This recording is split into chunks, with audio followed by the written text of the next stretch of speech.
You probably know someone that has, or maybe you do yourself, a heightened sensitivity to certain things. Oh, I do. And maybe your eyes are sensitive to bright lights, or your nose picks up smells that other people don't catch. But imagine being able to hear your eyes blink or your heart pound every second of the day. Well, that's exactly what one woman struggled with for years. And her sensitive hearing had her thinking she was going crazy. For most of us, eating a potato chip sounds like this. But for Renee Goodboo-Jarvinen, it sounded like this. I could hear, like if it was quiet, like right now, I could actually hear myself blinking. I could hear my eyes moving from side to side.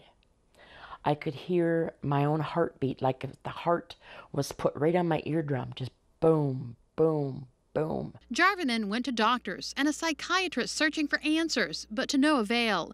For 4 long years, she was caught up in a real-life medical mystery. I had all this noise in my head and it wouldn't go away. And, you know, I try to do things to keep my mind occupied. She stayed at home as much as possible and focused on quiet activities, but her symptoms persisted. Sometimes I get so frustrated, I would just stand up and just pull my hair, and before I knew what it was, I thought I was crazy. Jarvinen's symptoms were both baffling and debilitating. Her search for answers took her to Dr. Mark Rhodes. This disease is very uncommon. Finally, Jarvinen had a diagnosis. So what the diagnosis is superior semicircular canal dehiscence. And I just cried, and I was so happy, though. These funny handles up here are called the semicircular canal.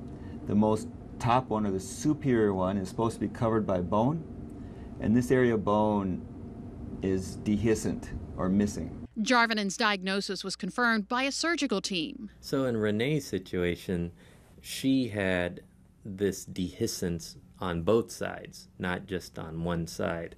So in some ways she had maybe double the symptoms. It's this semicircular canal that has brain that sits on top of it in some patients. And again, over time, just the pulsing of the brain will actually chew off the very top of the canal. The way to fix it is actually to plug the hole up. Surgeons opened Jarvinen's skull and gently lifted her brain to access her semicircular canal.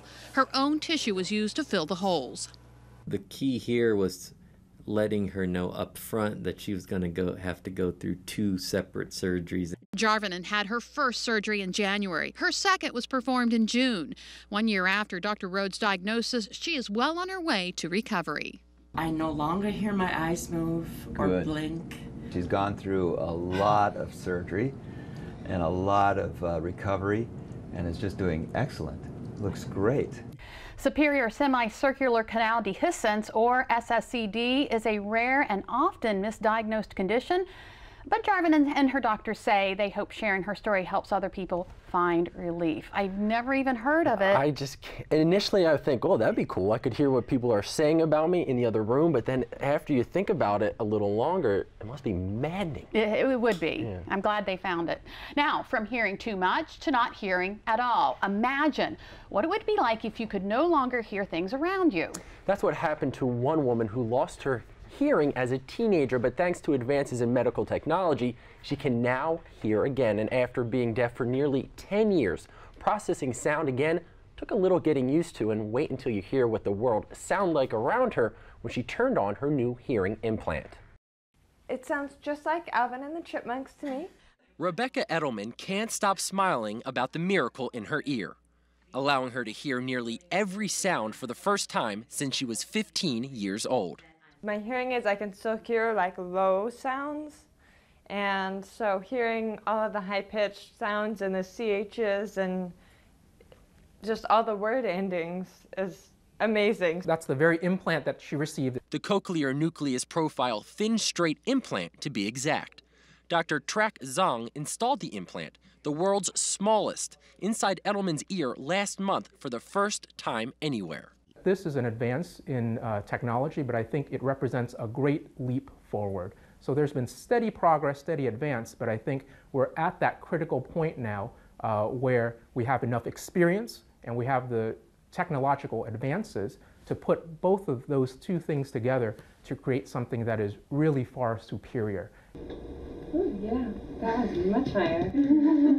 Just how superior was immediately evident when it was turned up, Edelman's boyfriend looking on. But now, at age 24, her brain must learn to associate the sounds she is just learning again to hear. Like, oh, shake my drink, that's what that sounds like. Okay.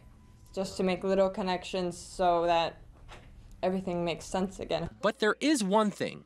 I'm hoping it's not always chipmunky. As you can imagine, Rebecca is very excited about her new hearing implants and wants every deaf person who wants to hear to have one. But the technology does not come cheap. The implant alone cost $22,000. Wow. Lots of money, but I'd say it's worth it if you can afford it. Yeah. Absolutely. Well, something else that's not cheap, living alone, and many single seniors are finding that out firsthand. So they've come up with a solution, and it's helping them save. Up next on Delmarva Life, we learn more about this trend in communal living, find out why it's one the Golden Girls would be proud of. Well, another trend has more seniors playing pickleball. WBOC's Makia Turner drops in to tell us what's behind this trend. She'll also share the story of an 84-year-old pickleball player who, I'll be honest, might be able to run circles around me on the court. And this guy's playing too. Music, that is. Garth Brooks is coming to the region to put on his first ever concert in Baltimore, and we're giving away tickets to see the show before they even go on sale. We'll announce our first winner a little later. But first, we've been talking a lot about hearing. Dr. Oz has some advice on how to protect your hearing. Hi, I'm Dr. Oz.